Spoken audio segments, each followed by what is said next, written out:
even force TY to go into sort of a bio play. Yeah, absolutely. Let's see how he decides to handle this one. ByuL on match point, going into game number 6.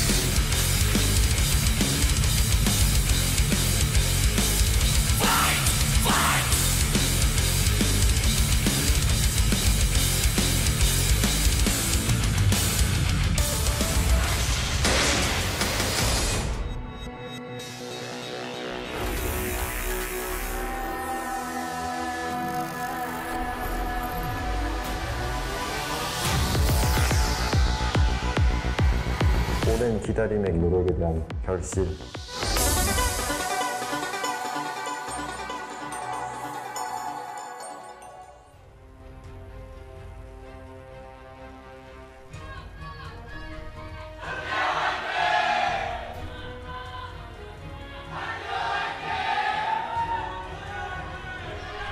Down here in the bottom right, in red, it's TY.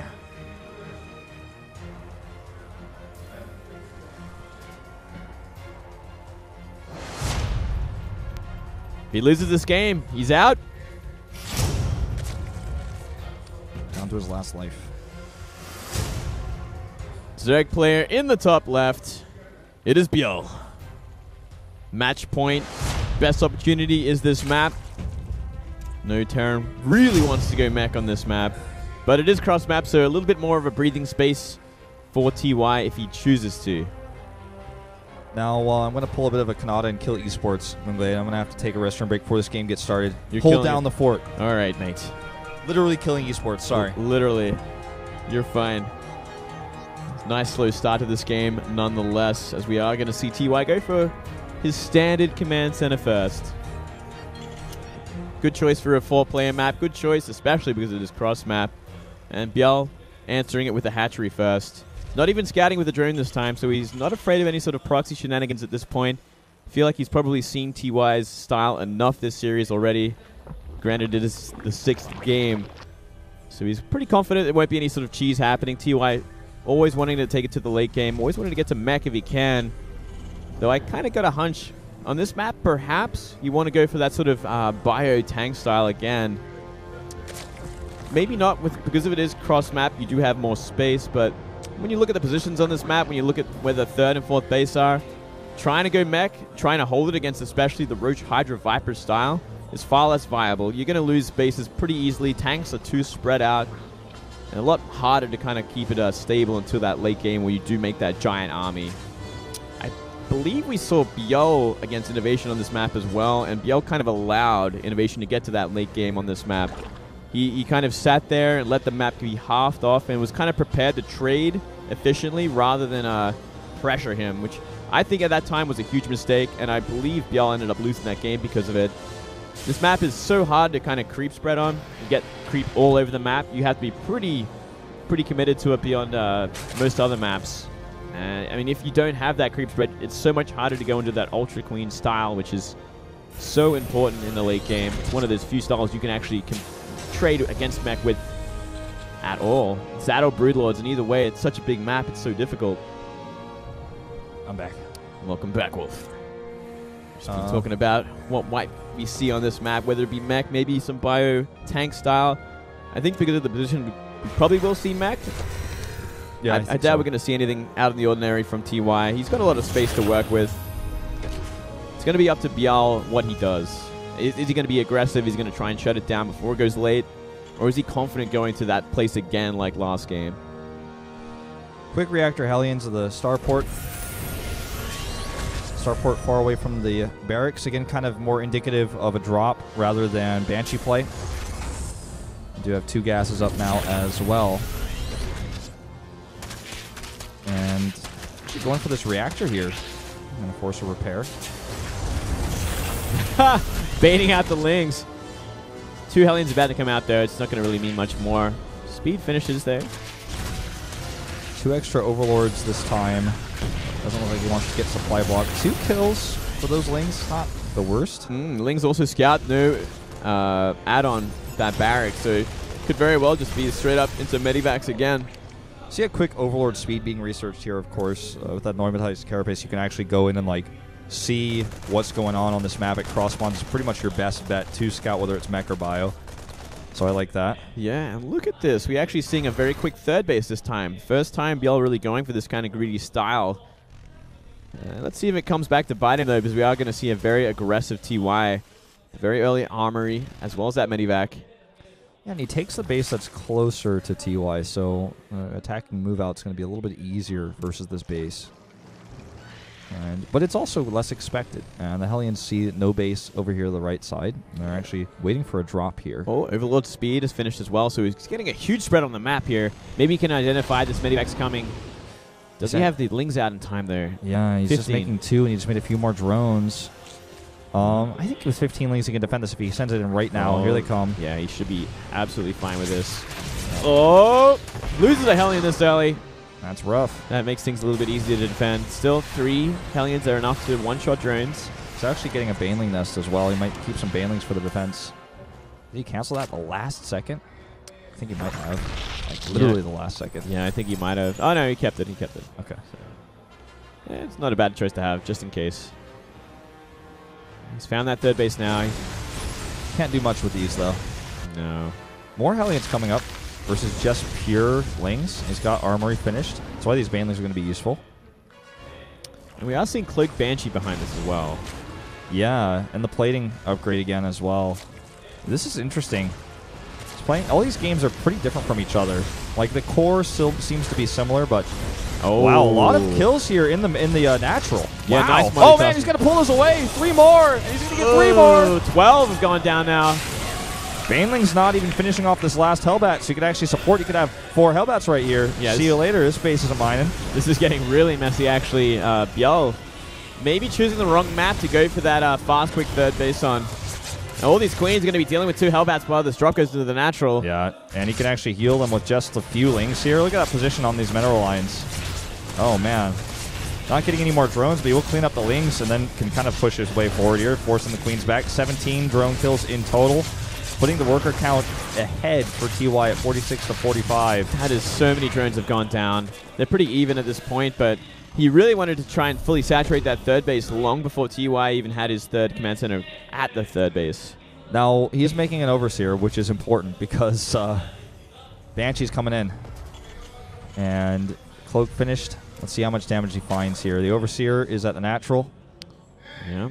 Well, it's going to be flying into the main base, and ByuL doesn't know it's actually there, which could be a big of a problem. Yeah, no Spore Crawler here, just 1 queen, and the Overseer needs to come in. Already so much damage being done. He's going to try to draw the queens away while he attacks over here with some Hellbats at the third base. The multitasking out of control right now for TY. Where's that Overseer? Here it comes, finally. So close by, you just maybe forgot where it was. Yeah, well, that's enough damage done by that Banshee. 7 gone down already. And so many of those other Harvesters damaged as well for these 2 Hellbats that are come in. 2 Hellions over here going to help defend this run by. Let's see if he micros them, and yes, he does. Drop has been spotted. And let's turn the Banshee around here. Oh, it's going to get to the wall, yeah. Well, let's see what happens there. I still feel like TY has the sickest momentum right now there. I mean, look at the supplies, 113 to 87. Yeah, it's kind of getting out of control. That drone damage and constant harassment is just getting way too much. It looks like he wants to go into Roaches, but at cross spawns on this map, is that really what you want to do at this deficit in supply? Well, 30 Lings. Looks like he's just going to rage build Lings and try and deal with them that way. Which can work out if he can get a good position, good surround. Still. Oh, man, look at this third base. He's just pulling ByuL apart. ByuL just never having enough units to hold on. Lings coming out here just in time, but still already 6 kills at that base, plus all the Lings he did make, which is not all being spent into drones. 65 SCVs currently, 265 drones with those last few finishing up. Even Harvesters, never what you want to be as a Zerg. Even bases is certainly not what you want. You want to be working on your 4th base while TY starts mining on his 3rd. He could actually move out with a mech army and start pushing this base hard. I think that might be the plan. Let's hope he doesn't overcommit this time, though, right? Well, I don't think there's overcommitting at this point. I think he's actually so far ahead, and he's seen the army that ByuL invested in to deal with this army. It's like mass Lings. So, well, I actually can just move across the map and kill you. He's going to have 1/1 upgrades in just a second here on his Hellbats as well as his Thors. This is a great timing, and I think it might just kill ByuL once he starts getting these Roaches out in big numbers. Ooh, Ling's actually going for a counterattack instead. With a +1 armor on this Thor, it's going to take a while to kill it. But Look at that. Like the Thor's like, I'll just kill all these Lings by myself. Here we go. Big push into the third base while this is all happening. 4 Banshees. That Spore Crawler is really important in this location. I really like that. A few more damage is being done here. Actually going to force TY go back. I guess he really wanted a stream of reinforcements to go across the map while he was pushing, but just so many Lings going to force everything back and do 9 SCVs. Hydra range, Roach speed. These upgrades finishing up here. He has 0 Hydras on the map, though. First 11 on the way currently. Oh, down goes that fourth. No saving that one. A nearly completed one, but cannot be transfused until it is. Good micro here. He should be able to knock it down. If he micros them. Yeah. Oh, there's the cancel. Wow. That's a huge blow, actually. That is an incredible blow. Only 2 tanks here, and they're not sieged. Even one of the Thors is in the air. He needs to actually rotate those over to deal with the Roaches. While he's doing that, he needs to micro these Hellions to kill some more drones over at the third. Yeah, these Roaches could have done something. It looks like they were too busy attacking a supply, so they're going to be forced back once again.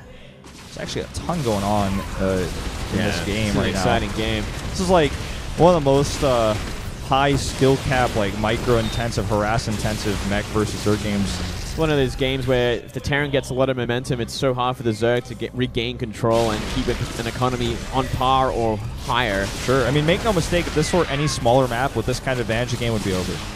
Yep. Still a scary army from ByuL, considering what we see from TY. You know, only 3 tanks with this. Yeah, they're even in army supply. 101, 103. It's about finding that position for TY here. If he got the siege, it's going to force him back once again. Also, the Thor is helping the zone for the Banshees as well. Oh man, this extractor easily going to go down. Viper going to do a lot of damage here. If he can get the blinding clouds, he's got 3 of them now. Yep, might be enough. There's no Vikings. Got to stop taking damage though. Got to stop taking hits on these Roaches before he goes for those blindings. Just going to have to split these units a little bit here. The Thors obviously can target down those Vipers. Here we go. There he goes. Goes for blinding clouds. Decent ones here, but the Banshees, a big issue on the left side. The Hydras are not fighting them, so they're actually getting so much free damage. And all these Roaches were weakened from before. He's trying to push his way through, but he's just not able to do so. Just way too much here. So many Banshees left alive there. They were in such an awkward position to fight. All those Hydras were kind of on the right side as well. Yeah, and he tried to move them over, then he wasn't doing DPS to the ground army anymore. The Overseers were also too far back to really identify them as well. So, I don't know. TY looking to end things here. Yeah, there's 3 Queens left and 3 Hydras. That's the only anti-air he has. Keep in mind all the rest of the ground army here as well for TY going to make this push. Yeah, if he starts sieging up here, there's going to be no way you can defend against this. Small victory there with that abduct, but this base will go down shortly. Even the Viking helping zone out there. Oh yeah, almost killed that Viper. And down goes another base. He's going to be 2 base versus 3. And one last big attack here. Yeah, getting a good angle with the Roaches, but he just doesn't have enough of them to actually make the difference he needs. The reinforcing siege tanks do siege up. The base is gone. And I think we're going to a Game 7. GG! TY! Bringing it to Terraform. Bringing it to Terraform. The safe house for Terran mech players everywhere. And let's see if he can let's see if he can recreate the game that he played on the last map on Vani Research. ByuL looking very frustrated. He knew that was the easy map to win on. Now it's going to have to go for that late game win again. To be totally honest with you guys, I mean, you and I have talked about this a lot. You know, even like a week ago, we knew this match was going to happen. Most people think ByuL is highly favored, you know? Most people thinking he might actually take this like 4-1, 4-0. But he's had frustrations with mech. I saw TY come to the studio today. Seemed a bit depressed, seemed a bit down, not confident going into this matchup. But yet his patience is winning him out here. His experience in these tournaments really starting to push him forward now into this 7th game. He's been there before. He's been playing this game, I don't know, how long is this, what, like 13 years he's been playing Starcraft? Yeah, no, absolutely. And yeah, the scary thing about the mentality of it is, especially for ByuL, he breaks. He gets frustrated. He's one of the few pro gamers that is very visually angry when he loses a game. And now that he's lost 3 to mech, he's going to, well, 2 of them to mech, 1 of them to a kind of a unique strategy. He's going to Game 7 on a very powerful, if not the most powerful mech map. There were so many fans here in the studio today, actually. A lot of them went to the bathroom during this moment, obviously, but I mean, you could tell the place is packed. Fans from everywhere of all ages. Just kind of hitting in here, sitting here tense as we go into this 7th and final game. No commercial breaks. We're going right into this. The final map. ByuL wanted to avoid this one. It was the final map, ironically as well, versus Innovation. Terraform Game 5. Yeah, it seems to be going the distance, especially when it comes to ByuL. Yeah. Oh, man. It's going to be hard, though. It's going to be a long one again, Wolf. It absolutely will be. So get your popcorn. You get your beer, ready. Call your friends. Be like, dude, are you awake? Are you watching this? Are you watching this, dude? Are you seeing this? And, like, if they're not, then they've missed out on a lot of great StarCraft already. 6 games of it. They're like, no, can you link me the VOD, bro? You're like, of course not. It's like, you don't deserve to see this. It's like, this no. magic. I can't believe you didn't answer my text message at 6 a.m. I was trying to watch this. You don't deserve anything. Just to confirm, the lobby is ready. And I'm just waiting for those 2 players. Probably need to take a bathroom break, just like old Wolf over here. Oh, Wolf. Those longer games, man. Yeah, I would love a bathroom break, but I guess we're just not going to get one. Oh, you could take it at the beginning of the next game like I did. I'll hold down the fort. Again, Mr. Handsome. I think that's who we should call that coach from now on, Mr. Handsome. I think Mr. that's his new name, Mr. Handsome. Talking to Mr. Handsome over there. Coach K-pop man. Coach K-pop man. I don't know. Possibly boy band ex-model, something like that. Quit the K-pop for StarCraft. Yeah, he was like, you know what, this just isn't real enough for me. Yeah, you know what, I'm gonna go back to my roots, back to Brood War, back to Star 2. Let's just do it. He's one of the only few coaches that I don't recognize. Like, I don't recognize him as an ex-Brood War pro. Or I feel like if he was, he would be pretty popular. He's kind of like the Bisu sort of popular, where it's like this really handsome guy that did well. Absolutely. Maybe didn't do well. I'm not sure. Yeah, sure. I mean, like, casters like Daehyun, for example, not as famous, but actually did very well a long time ago. Kanata as well, like top player, I'd say around like 2005, 2006. Yeah, he was really good. Yeah. As well as Go Rush, our Hearthstone and Vainglory commentator, was really good at StarCraft 1 around that time. Yeah. The Marine as well. And I think the NBC Gamecaster was like an amateur pro, but he's been casting StarCraft for like 15 years as well. So, I mean, he's obviously quite knowledgeable about the game. And ByuL, with his much improved performance this season over his 0-3 loss to Classic. And this would be TY's first finals in Korea in an offline event. Yeah, how about that? Well, see if